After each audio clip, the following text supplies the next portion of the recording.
disciples, I have been given authority in heaven and on earth. Jesus saying, I've been given all authority in heaven and on earth. It all belongs to me. He conquered it at the cross when he died and resurrected for us to cleanse us from our sins. Only God can do this. Water can't do this to us. Only God, the blood of Jesus, can cleanse us from our sins.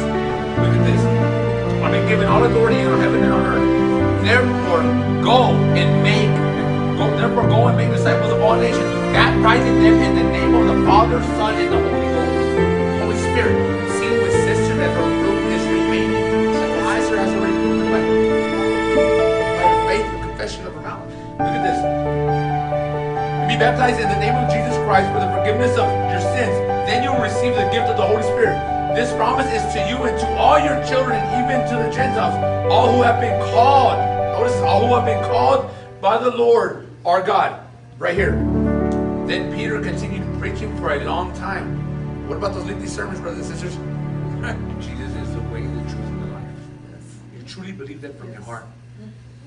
Do you believe that God sent his one and only Son?